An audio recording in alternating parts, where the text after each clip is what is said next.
we tend to miss a lot of social things. It's making friends might be a little bit harder. And I say this making friends as an adult is hard in general. But Enough.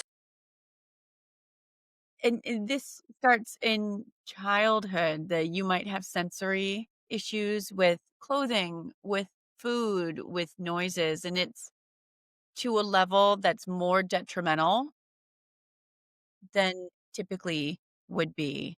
For me, I've learned I've got about a 3-hour time limit for being around people, and my friends all giggle at me because they know once I hit that 3-hour mark, my brain just kicks in and says, "We need to go home." And before I would push through and I'm like, "No, this is not normal. This is not normal. Push through, deal with it, deal with it." And then I would go home and almost have a meltdown because I was so overstimulated. And then it feels like words are hard at that point in time. Like trying to find words is like walking through a bowl of syrup. It's Mm. just everything slows down and it's tough and pulling out the words is hard. Sometimes making decisions. This happened to me 2 nights ago. I went to a restaurant that I had never been to, and I did not prep, and I should have prepped. I know better than this. I know better. I should have read the menu, but I did not. I did not. I found one hamburger that sounded amazing. I only read half the description. I'm like, "Yes, I'm gonna do this." So I didn't prep. And I get there, and then I realized I had read the wrong description. It was not the No. and then we stood in line to order. Everybody ordered, and I almost started crying because I didn't know what to order because nothing looked familiar. Nothing in my mind sounded safe. And so I'm sitting here like a deer in headlights, like, I don't know what to order.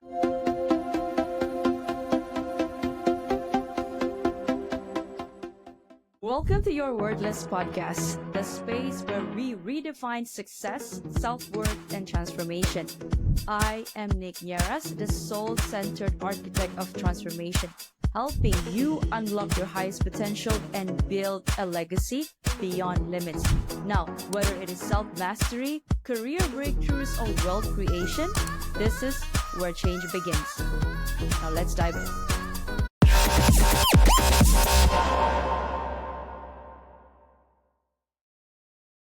Are you stuck in a job that you don't love, feeling like you're meant for more?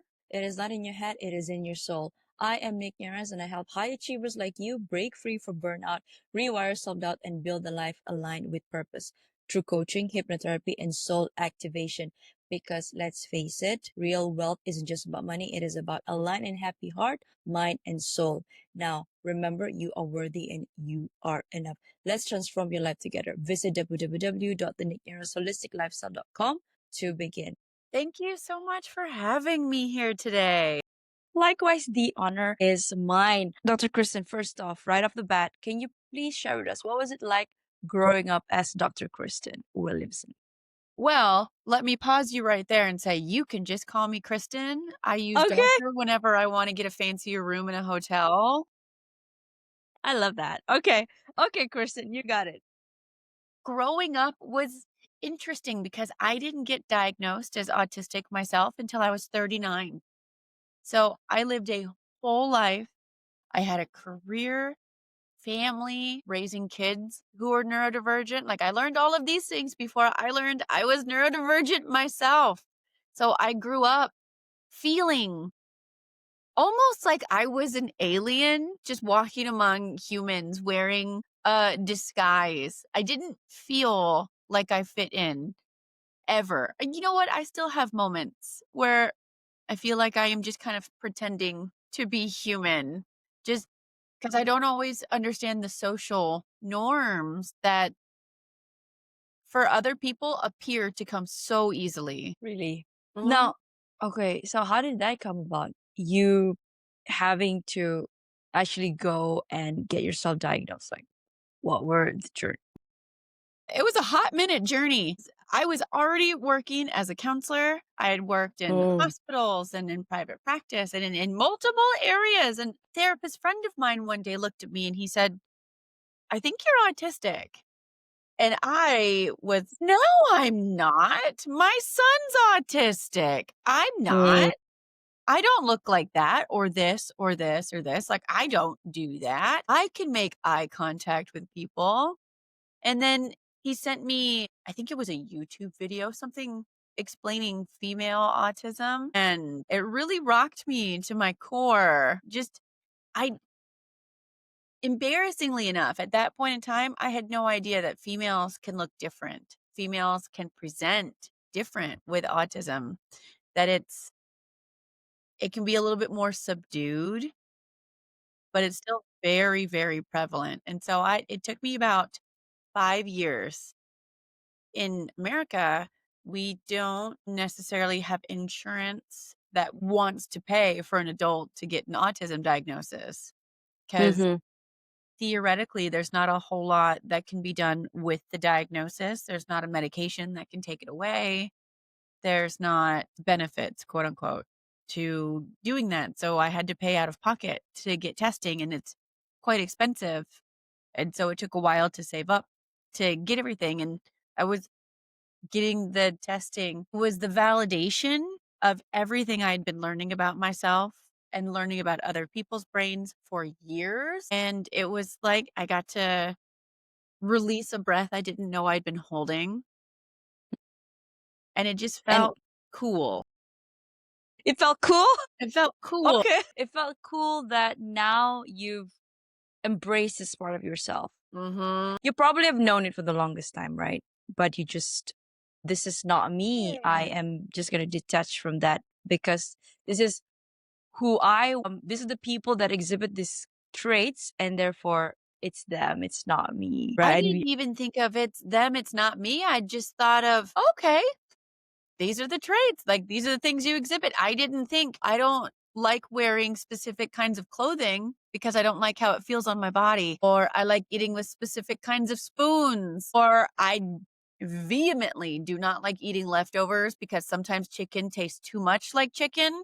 Right. Yeah. And it's hard to describe that. I was like, no, that's just me. That's just a thing.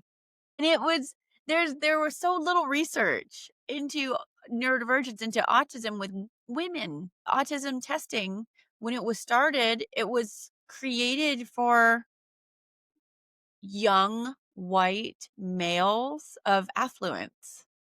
And so Ooh, that's super specific. Yeah. people of color That's were very, missed, women were missed. And so if for a long, long time, if we didn't hit the criteria that was tested on like 8-year-old white boys, we're overly emotional.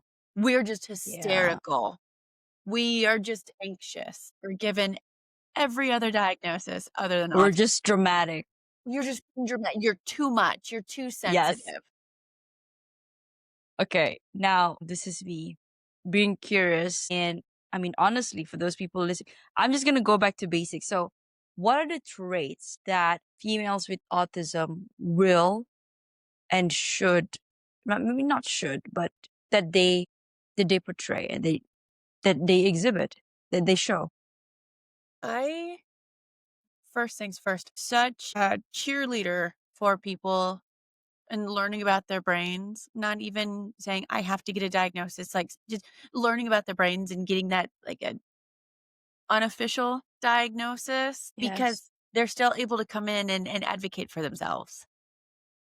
With neurodivergence, with ADHD, like your brain has 100 sticky notes in it, and every sticky note has something interesting or awesome, and you just want to read it, but you can't focus on one because you keep jumping back and forth to different ones. And so it's very hard to just pay attention to one singular thing. You need to almost be doing something else while you're doing it. It's watching TV, playing on your phone, or doing a puzzle, or sitting at your desk and you're fiddling with something all the time. It feels almost Okay. as though you are run by a motor, like you can't stop. It's hard to sit down. It's hard to relax. Your brain just doesn't shut off. With autism, and I'm going very broadly with a lot of these things. With autism, Hi, I'm Nick Nieras, your host of the Your Worthless podcast. Now, if these real raw stories hit home, Don't wait, please follow, like, and subscribe my Spotify and YouTube. For bite-sized inspirational reels, follow me on Instagram, TikTok, and LinkedIn. Don't wait, your transformation starts today. Thank you, and bye for now. We tend to miss a lot of social things. It's making friends might be a little bit harder. And I say this, making friends as an adult is hard in general. Enough. And this starts in childhood, that you might have sensory issues with clothing, with food, with noises, and it's to a level that's more detrimental than typically would be. For me, I've learned I've got about a 3-hour time limit for being around people, and my friends all giggle at me because they know once I hit that 3-hour mark, my brain just kicks in and says, "We need to go home." And before I would push through and I'm like, "No, this is not normal. This is not normal. Push through, deal with it, deal with it." And then I would go home and almost have a meltdown because I was so overstimulated. And then it feels like words are hard at that point in time. Like trying to find words is like walking through a bowl of syrup. It's just everything slows down and it's tough, and pulling out the words is hard. Sometimes making decisions. This happened to me 2 nights ago. I went to a restaurant that I had never been to, and I did not prep, and I should have prepped. I know better than this. I know better. I should have read the menu, but I did not. I did not. I found one hamburger that sounded amazing. I only read half the description. I'm like, yes, I'm going to do this. So I didn't prep. And I get there, and then I realized I had read the wrong description. It was not the hamburger. Oh no. And then we stood in line to order. Everybody ordered, and I almost started crying because I didn't know what to order because nothing looked familiar. Nothing in my mind sounded safe. And so I'm sitting here Right. like a deer in headlights, like, I don't know what to order. Oh my gosh. And then I just immediately ordered a pizza at a hamburger restaurant Oh my God. because I got so stressed out and nervous because I didn't prepare. So I'm like, Right. okay, pizza, because my brain says, you know what this is? This is safe. And I'm sitting over here like, I'm a counselor. I have my doctorate. I can't order a hamburger easily. What a paradox. I mean, yeah, it's the same thing. Like there's predominantly whoever that's in the very same industry that treating and in that same diagnosis, they've been diagnosed in themselves, and how can they miss that, right? Yeah. It's, I've actually been learning, and this is really, really cool. Kind of really cool. It's cool that I'm learning it. There is not a lot of therapists who have been diagnosed. And so they're diagnosed with ADHD, but not autism. And so they don't, like, they work with autism, but they don't know how to work with people who have autism. They can come in and talk about, oh, yeah, well, we know your brain does this or this or this. But if they've not really lived it, they don't know. And so they might just be giving information, but they don't know how it feels to be standing in line, not being able to order food because you hadn't prepped ahead of time. Wow. Great. Now you said you have children? I do. Yes, and they're neurodivergent as well. Yes, I have a 15-year-old boy who got diagnosed with autism and ADHD when he was 8. And for me, again, it was still like, oh my gosh. And not even that this is great, but oh my gosh, I have a diagnosis. I have pathways. I know what I can do to help him. Let me go learn everything that I can. And it was still hard. Raising neurodivergent children is hard because he Tell might, me, tell me, well, because I don't have kids, but I have a friend. Yeah, right now two actually, who are raising neurodivergent. okay. So he's 15 and he has ADHD and autism. My 12-year-old girl only just recently, a couple months ago, got diagnosed with ADHD because girls show differently. Right. So they're like, no, she's fine. She's fine. She's getting good grades. She's fine. They're not paying attention to internally. She's struggling. She's having a Mhm. hard time. She can't focus. She can't do these things. And then she feels like she has to be perfect because Why are you like I'm checking a list here to myself. I've been trying. I know I have been speaking to a lot of people and they're giving me all this list of traits Mhm, and I'm like, mhm. maybe Nick, maybe. See, it's worthy of looking into. Getting an unofficial diagnosis is still very powerful. How do I do that? Go You learn online about and it. You okay. go I find assessments. I okay. I loved this is gonna be a totally different rabbit hole, but one of the only silver linings to COVID is the world shut down. So people went online, they shared their stories. And as they were sharing their stories, it helped other people learn that they weren't alone. And that's where so many of my women started learning about themselves. And oh my gosh, so powerful. Raising neurodivergent kids, it's it's hard when they're little because they don't have words. Like kids in general don't have feeling words. It's our job as parents to teach them, are you feeling sad? Are you upset? Are you frustrated? Are you blah blah blah blah blah.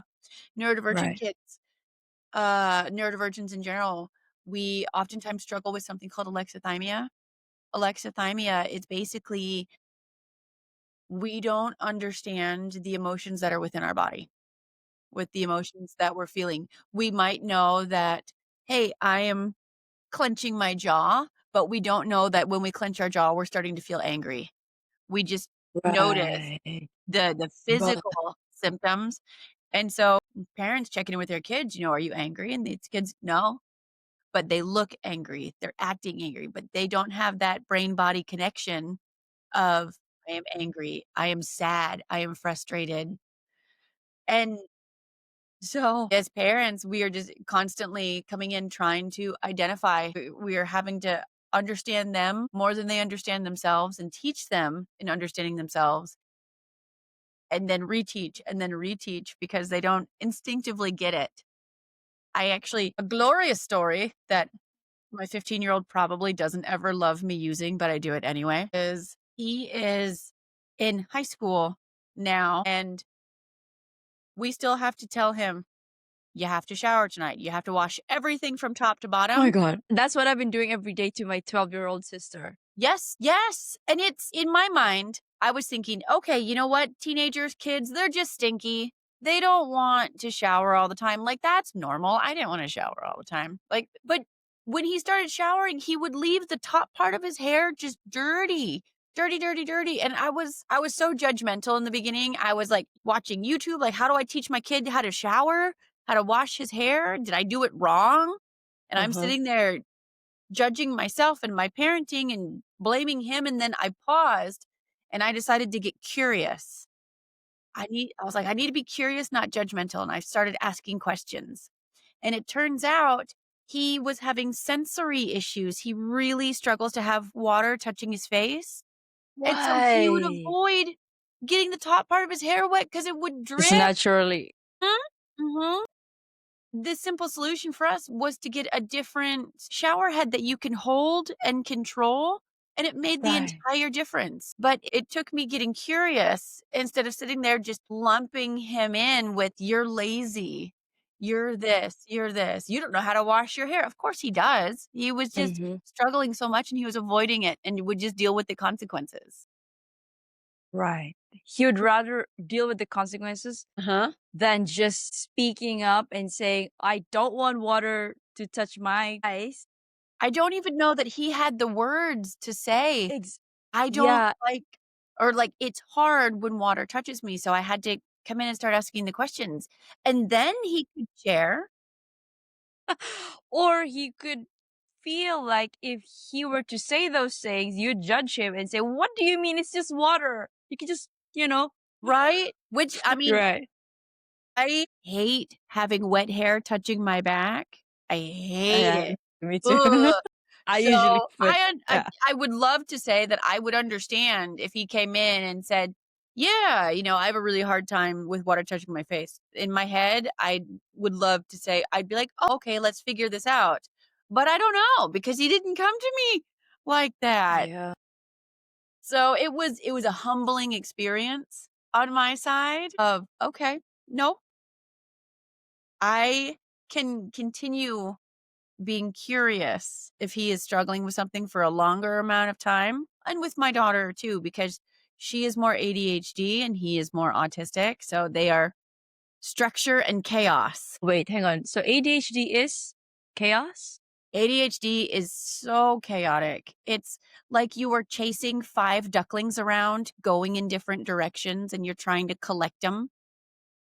And the ADHD is they're just running and chasing the ducklings. The autism, they've created a fence for the ducklings. They've got a house. They've set it up. They are nicely corralled in there, Wow, but they had to it's so build it. interesting.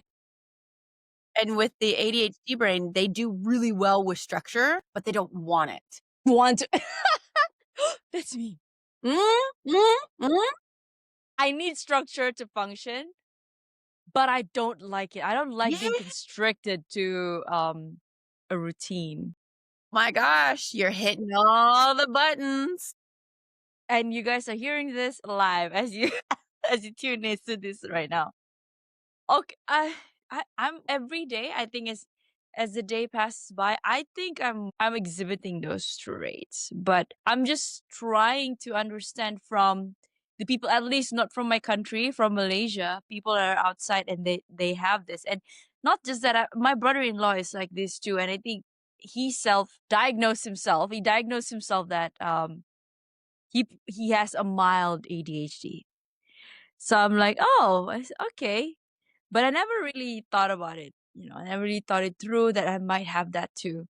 And I'm not sure if this can be generalized, but people who are high achievers often, I don't know, because they like to do all things at once, everything at once, and they take pride in multitasking. I don't know if that's one of the very trait of being ADHD. It is. Think about it this way. I learned this when my kiddo got to do therapy. They would give him gum to chew in order to go do the things. And they said chewing gum helped your brain to focus to do something else. And so it's needing to do something in order to focus. So I have like fidgets here. I have a little like under the desk foot mover. I'm always moving. I'm always doing something in order to talk and engage, because if not, I can be looking at you, but my brain is jumping around. It's chasing butterflies. It's playing with cats. I have a harder time just sitting and focusing. And so doing 2 things at once, it's almost imperative that we Necessity. have to do it. Yes, yes. Well, and Shoot.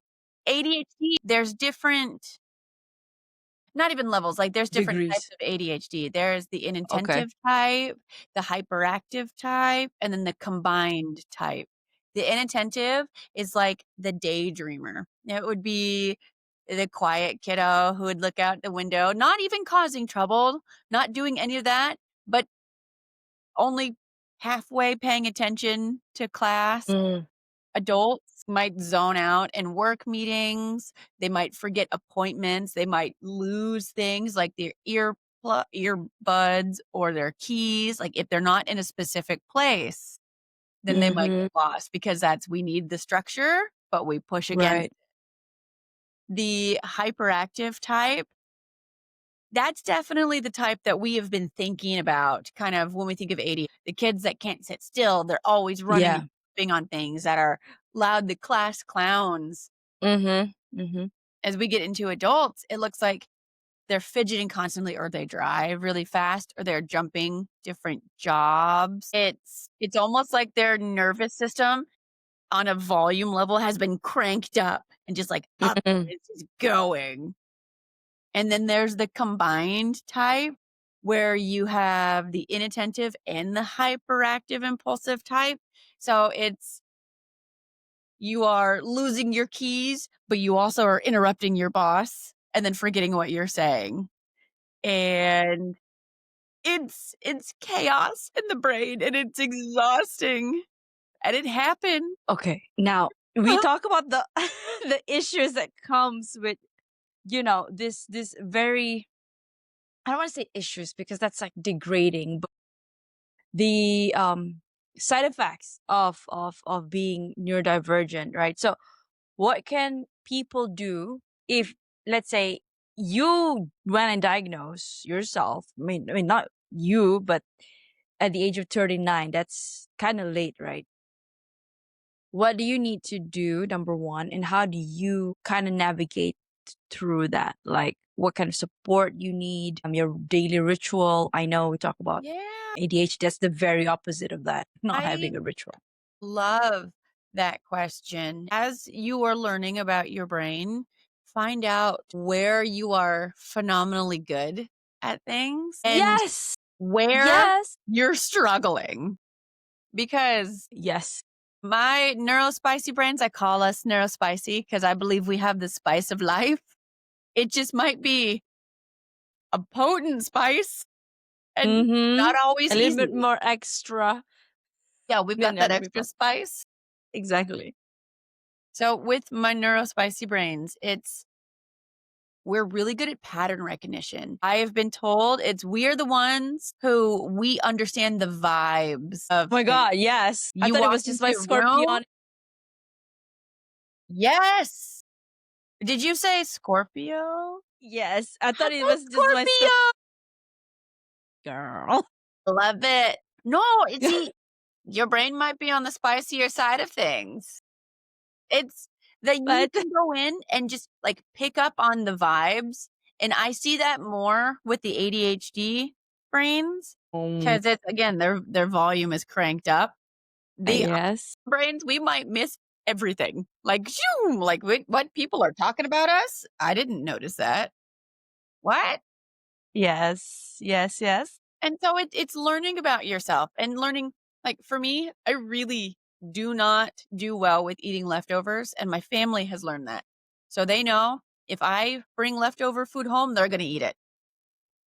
And I learned that. And I am fine with that because it's getting eaten. And if we cook, we can put it in the freezer because I can eat that different time. But if it's multiple days in a row, my brain just struggles with it. Right. And so, like, as everyone's learning about their brain, they might learn, hey, we need to read the menus ahead of time. We need to know the pathway for driving, how to get to a place, or we might get really, really anxious. Because I work with clients who are on the autism spectrum or just learning about themselves on the autism spectrum, I learned not everyone knows what to do. So I started Yes. making workbooks. I started making Oh, workbooks for share with us. it's I'll show you. Look at this. It's Yes. like it's from my neurospicy brains. Wow, And you had it printed. I A did, neurospicy yeah. workbook. And it's like a whole bunch of different like prompts, and there's cats and there's a whole bunch of different things. One, because I really like cats, so I just added cats everywhere. And it's learning about your sensory issues, learning about time management, and just learning about your brain. And how important is regulating your own emotion? So important. And even in the regulating your emotions, it's fun learning that you're having emotions, learning that you're stressed out because you might not understand you're stressed out, but the people around you are noticing that you're getting kind of mean, you're getting kind of snappy. And so it's like, okay, well, why am I getting snappy? Am I overwhelmed? Am I hot?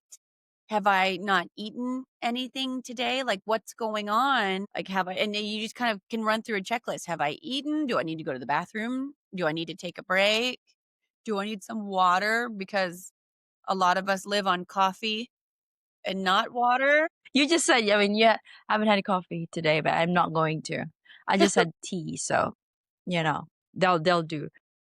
Uh-huh. I mean, it's okay. I think more and more people should know about neurodivergence at least, and because if they're not, if not, they're not the ones diagnosed with that. At least there are people under, they're caring for other people who are diagnosed with that. They can sort of navigate through that very because it can be very challenging. Like, It and then can be. like you said, yeah, autism has different degrees, right? There's like mild autism, and then there's to the No, other end not of the spectrum. anymore.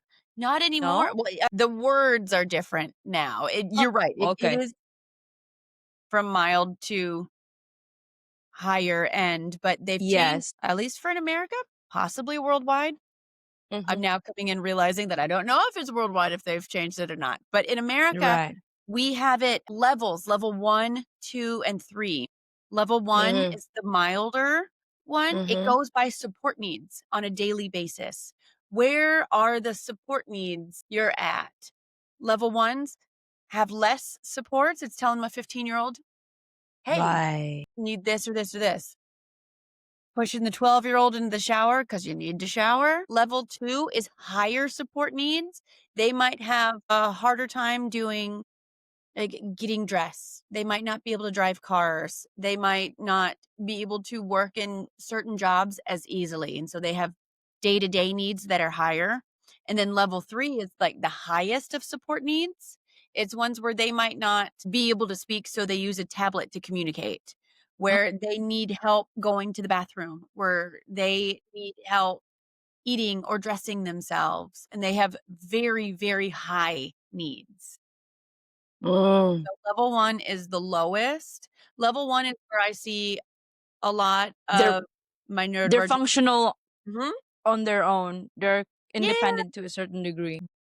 and I think that it definitely changes person to person and where the support needs range, but I can see Yeah. it.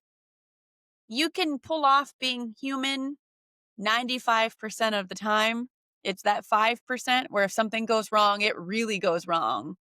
Yeah. No, because I have a friend of mine, her brother is on, I think, on the one that needs the higher support needs. So, and That's tough. I've only met him. I met him once when he was a kid, and now he's already 14. And when I met him again, it's really, the traits are really prominent where Yeah. yeah. And I seeing like that, I have mad respect towards the mom and her, because they all, so they have to take turns whenever they want to go on holidays. She Mhm. All of them, they can't Mhm. go like all in, as a group. So I mean, everybody has their own challenges to deal with in life, Yeah. and I just want to be grateful with because with Yeah. It puts because things into nobody is having it perspective. easy. Exactly. Yeah. Put It things really, into really perspective does. for sure. What's interesting for me that I learned is neurodivergence is a dominant trait in our genetics. So if your kid has been diagnosed with ADHD, with autism, there's a chance Oh, you or their other parent has it, or your parents have it, or their parents have it. Like, it's dominant in our genetics. okay. Okay. So it can be passed down. Uh-huh. Because I was about to ask you if you've, done any research whether it is our lifestyle that's causing this, or is it genetic?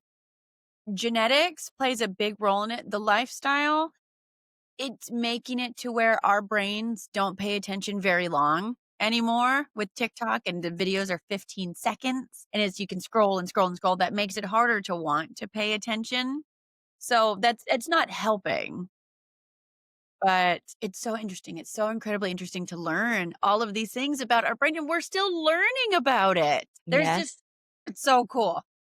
There's I don't know. I love our brains, and I say this as a level 1, not a level 3, because I can have a house, I can have a job, I can do these things, I can go on holiday with Yes. my family. But it's funny in saying that, with my 15-year-old who is a level 1, maybe level 2, I know in order to get him to leave the house, I have to start talking to him the day before.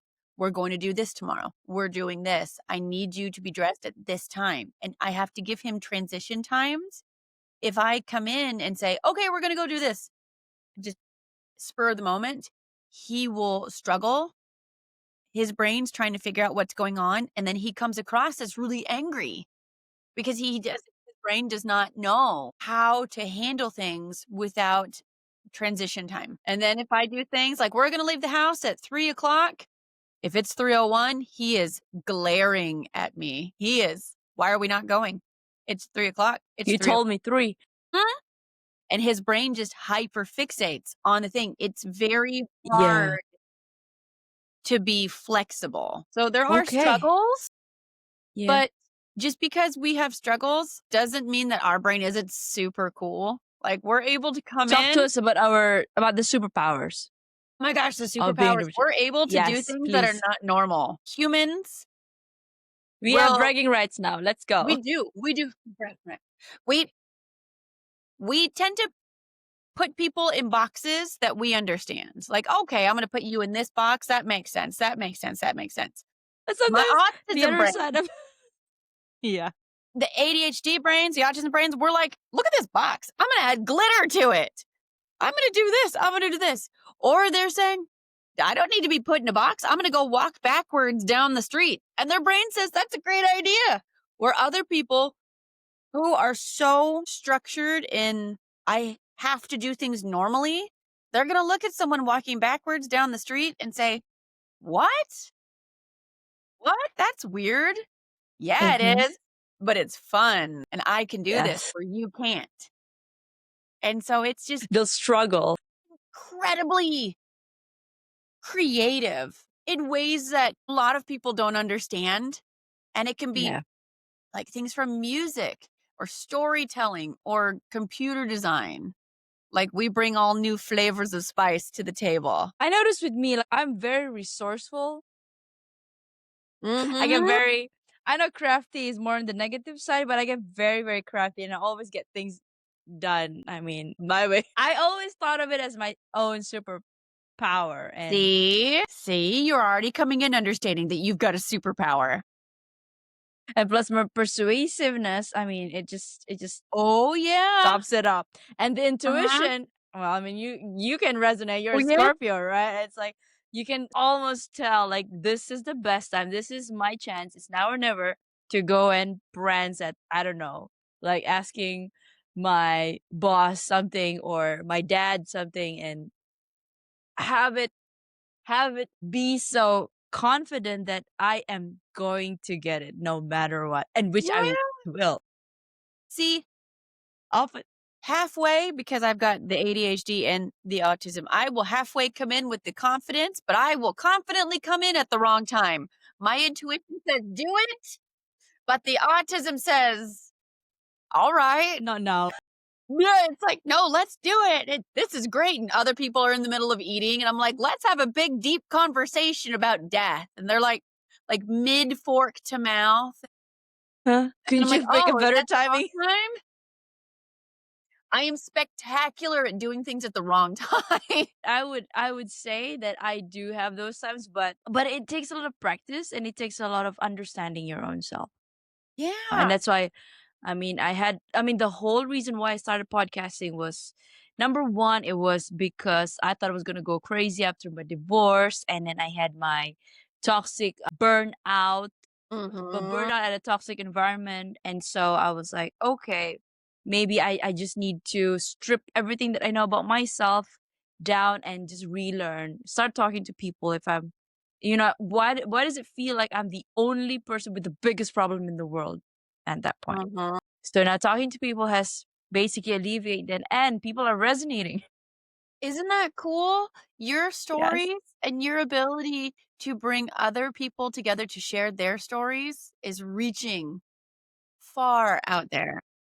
I know, and who would have thought we'd be speaking, right? I don't think you would have So thought we'd cool. speak somebody from Malaysia. No, you can call it. You can tell people that you have a friend. I know somebody from No, Malaysia, I'm so and she excited. does podcasts. See, that's so exciting.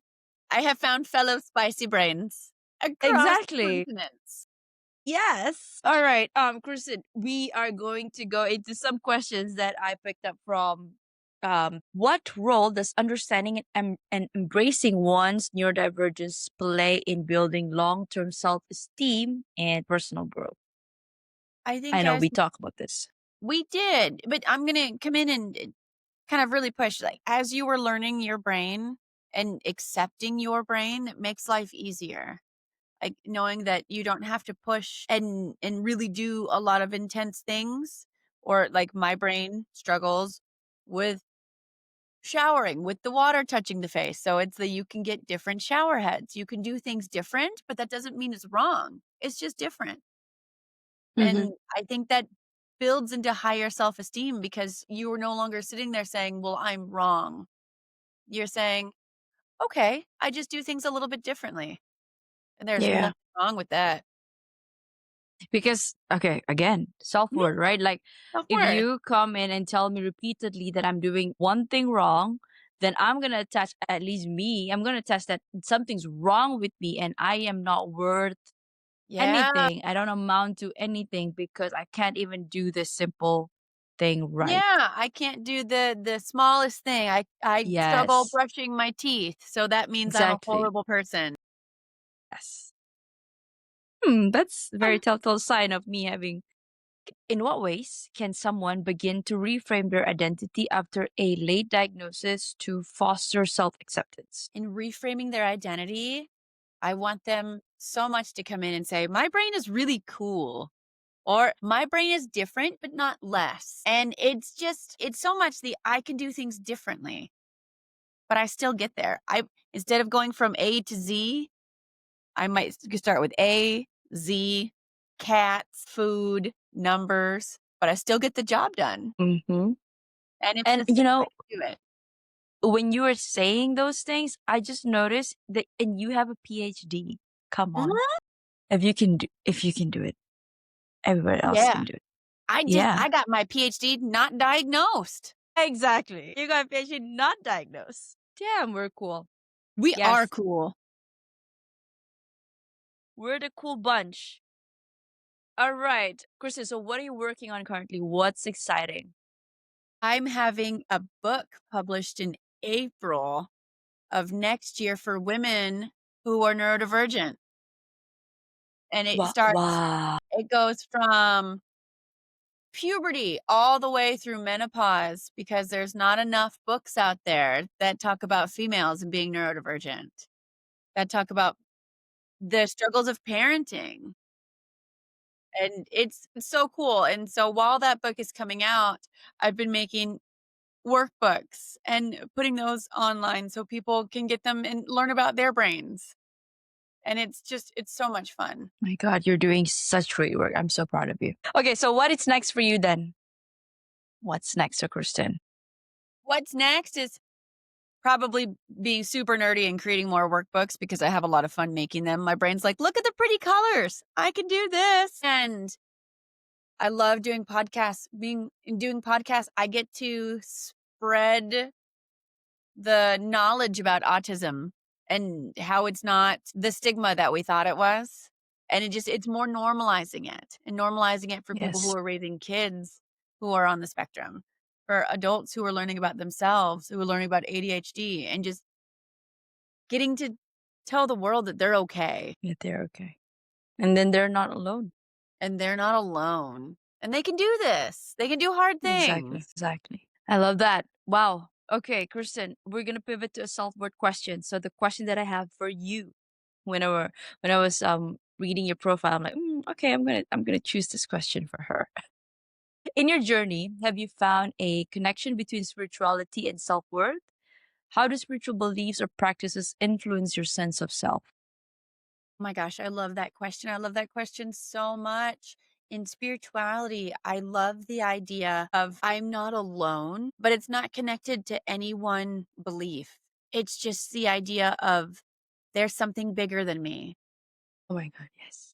and not letting go of all my struggles to whatever higher power there is, but saying something else is here with me. The universe is connecting with me to put me together with you, to get together and talking with others and saying that we did this. And for everyone, for their beliefs, for their faith, it can be really powerful. I'm gonna soaking it in. Thank you. What is your heart's greatest wish? To let the world know that it's not their job to make themselves smaller in order to make others feel better.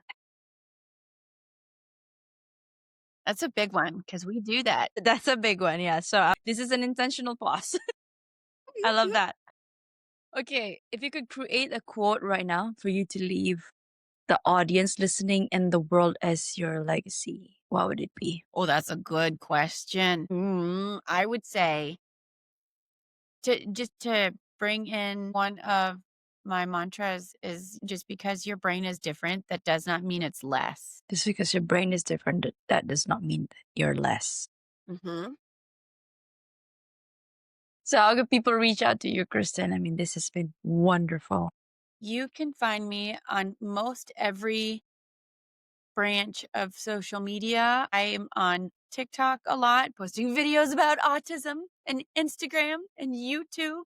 You just search up Dr. Kristen, and I will be that weirdo with multicolored hair coming in talking to you. Any last messages to our listeners tuning in right now? Really just want people to know that if they've ever questioned themselves, if they're struggling with their parenting, if their kids are on the spectrum or they think they're on the spectrum, that's not a life sentence in a negative way. Yeah. You get to understand their brains, but that doesn't mean that they won't go far in life. That doesn't mean you can't go far in life. That doesn't mean where you are at right now isn't spectacular. And we can do really hard things. We've done hard things.